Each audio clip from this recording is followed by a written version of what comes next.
Devenir riche n'a pas grand-chose à voir avec votre intelligence, mais plutôt avec votre façon de penser. Et la plupart d'entre nous avons été conditionnés à penser comme des pauvres sans même nous en rendre compte.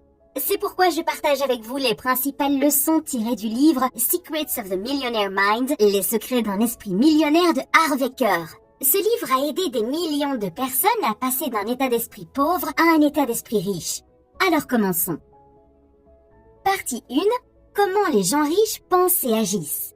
Caractéristique numéro 1. Les gens riches gèrent bien leur argent, les gens pauvres gèrent mal leur argent.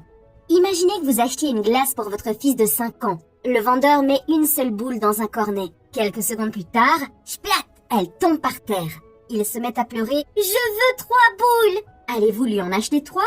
Bien sûr que non. S'il n'arrive pas à en gérer une, comment pourrait-il en gérer 3 ? Écoutez, il en va de même pour l'argent. Tant que vous n'aurez pas prouvé que vous êtes capable de gérer ce que vous avez, vous n'en obtiendrez pas davantage. Alors, comment gérer votre argent facilement ? Voici ce que suggère Harv. Chaque fois que vous êtes payé, répartissez votre salaire comme suit. 50% vont dans votre compte de dépenses. 10% vont dans votre compte de liberté financière. Cet argent ne doit être utilisé que pour investir afin d'atteindre la liberté financière. 10% vont dans votre épargne à long terme pour des achats importants comme une maison ou une voiture. 10% vont dans votre compte d'éducation. Achetez un cours, un livre ou toute autre chose qui pourrait améliorer vos compétences ou augmenter vos revenus. 10% pour aider les autres. Et voici un compte important que les gens oublient souvent. Le compte loisir. Dépensez 10% pour quelque chose qui vous fait vous sentir riche, comme aller dans un bon restaurant, séjourner dans un hôtel haut de gamme pour une nuit amusante et extravagante.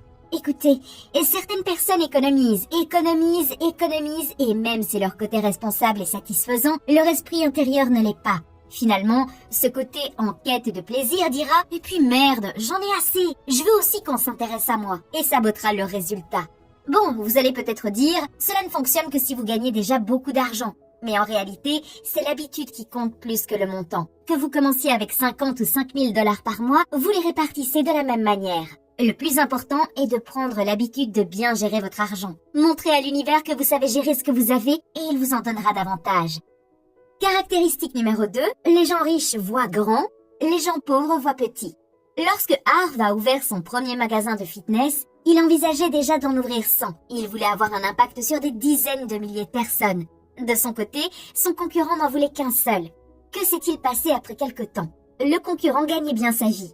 Et Harv, il est devenu riche. Voici donc la leçon à retenir. Les riches voient grand, les pauvres voient petit. Il existe une loi du revenu qui dit « plus vous touchez de personnes, plus vous gagnez d'argent ». Réfléchissez-y. Certains entraîneurs préfèrent enseigner à de petits groupes, 20 personnes à la fois. D'autres s'occupent de 100, 500, voire 100 000 personnes dans une salle. Gagnent-ils le même salaire ? Loin de là. Lorsque vous aidez plus de personnes, vous gagnez plus d'argent. La plupart des gens choisissent de voir petit. Il y a 2 raisons à cela. Premièrement, parce qu'ils ont peur d'échouer. Deuxièmement, parce qu'ils se sentent petits. Ils ne se sentent pas assez bons pour faire une différence dans la vie des gens. Écoutez, vous ne vous développez pas uniquement pour l'argent. Vous vous développez parce que la vie ne tourne pas uniquement autour de vous. Il s'agit de servir les autres. Vos talents sont des dons à partager. Voici donc ce que vous pouvez faire. Pensez comme les gens riches. Ils ne se demandent pas « Comment puis-je aider une personne ?» Ils se demandent « Comment puis-je aider 1 million de personnes ?» Caractéristique numéro 3, les personnes riches sont prêtes à se promouvoir et à promouvoir leurs valeurs. Les personnes pauvres ont une opinion négative de la vente et de la promotion. Pendant le séminaire Millionaire Mind, Harv prenait quelques minutes pour parler des autres cours qu'il proposait. La plupart des gens étaient enthousiastes. Ils adoraient en entendre parler. Ils voulaient savoir ce qu'ils pouvaient apprendre d'autres. Mais certaines personnes, elles étaient contrariées. Elles détestaient la promotion, même si celle-ci pouvait leur être très bénéfique. Les personnes qui ont des problèmes avec la vente et la promotion sont généralement fauchées. Comment pouvez-vous générer des revenus importants dans votre entreprise si vous n'êtes pas prêt à faire connaître votre produit ou votre service ? Écoutez, si vous aviez un remède contre le cancer et que vous rencontriez quelqu'un qui en souffrait, le lui cacheriez-vous ? Attendriez-vous qu'il lise dans vos pensées et devine que vous avez quelque chose qui pourrait l'aider ? Cette personne souffrirait davantage parce que vous étiez trop timide, trop effrayé ou trop cool pour faire de la promotion. Si vous voulez devenir riche, vous devez être doué pour la promotion. Même Robert Kiyosaki, auteur de Rich Dad, Poor Dad, souligne qu'il est un auteur à succès et non un auteur qui écrit le mieux. Alors, au lieu de considérer la promotion comme quelque chose de pushy, commencez à la voir comme un service. Demandez-vous, si cela peut vraiment aider quelqu'un, pourquoi m'en priverais-je? Caractéristique numéro 4, les gens riches pensent les deux. Les gens pauvres pensent soit l'un, soit l'autre. Laissez-moi vous poser cette question. Qu'est-ce qui est le plus important pour vous? Vos jambes ou vos yeux? Vous répondrez probablement, quelle question stupide. Bien sûr que les deux sont importants. Et vous aurez tout à fait raison. Les deux sont importants. De la même manière, l'argent et le bonheur sont tous deux importants. Le succès et la famille sont tous deux importants. Vous n'avez pas à choisir entre les deux.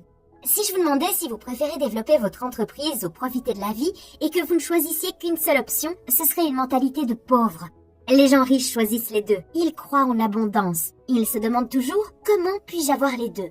Les pauvres ne croient pas en l'abondance. Ils pensent qu'ils doivent choisir entre l'un ou l'autre. Harve a un jour dit à ses parents qu'il ne voulait pas exercer un métier qui ne lui plaisait pas et qu'il deviendrait riche en faisant ce qu'il aimait. Mais ses parents lui ont répondu « Mon fils, tu vis dans un monde imaginaire. Tu ne peux pas avoir les deux. Tu dois d'abord gagner ta vie, puis s'il te reste du temps, tu pourras profiter de la vie. » Mais Harve a tout de même décidé qu'il voulait les deux, l'argent et le bonheur. Bien sûr, au début, il a dû accepter un travail qu'il détestait pour payer ses factures, mais il n'a jamais perdu de vue son objectif d'avoir les deux. Et finalement, il est devenu riche en faisant ce qu'il aimait. La prochaine fois que vous serez confronté à un choix difficile, posez-vous la question suivante. Comment puis-je avoir les deux? Vous serez surpris de voir à quel point il est possible d'avoir les deux, mais vous n'aviez tout simplement jamais pensé à chercher. Ce petit changement de mentalité change tout, car la plupart d'entre nous avons été élevés dans l'idée que la vie est une question de choix, le succès ou la famille, l'argent ou le bonheur. Mais en réalité, dès que vous commencez à vous demander « Comment puis-je avoir les deux ?», votre cerveau se met à chercher des réponses créatives. Peut-être pas tout de suite, mais cette question reste dans votre subconscient et des idées commenceront à émerger.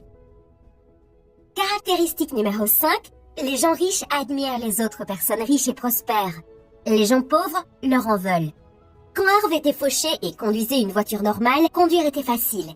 Mais quand il est devenu riche et s'est acheté une nouvelle Jaguar noire, conduire est devenu difficile. Les gens lui coupaient la route, lui faisaient des doigts d'honneur, voire jetaient des objets sur sa voiture. Une fois, alors qu'il traversait un quartier défavorisé, un groupe de jeunes a essayé de lancer des canettes de bière sur son toit ouvrant. Et ils lui ont crié « Espèce de riche salaud !» Une autre fois, tout le côté de la voiture a été rayé avec une clé. Voici ce qu'il a fait. Après plusieurs jours, il est revenu dans le même quartier. Mais cette fois, il a loué une voiture bon marché. Étonnamment, il ne s'est rien passé. Écoutez, Harve ne dit pas que les quartiers pauvres sont peuplés de mauvaises personnes, mais d'après son expérience, il s'est rendu compte que beaucoup de gens en veulent aux riches. Honnêtement, je faisais ça aussi. Chaque fois que je voyais un jeune homme avec une voiture de luxe, je me disais automatiquement « Dieu seul sait quelles activités illégales il mène pour s'offrir une voiture comme celle-là. » Je jugeais et en voulais à ce type sans même le connaître. Mais voici la vérité brutale. Vous ne pouvez pas attirer ce que vous détestez.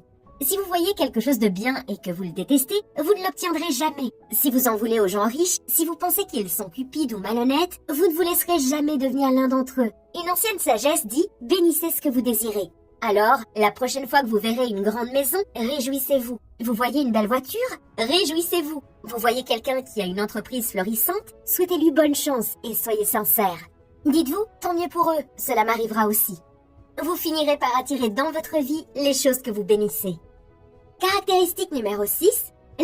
Si cette connaissance t'a transformé autant que je l'espère, abonne-toi et partage dans les commentaires un conseil qui pourrait aider d'autres hommes. Le pouvoir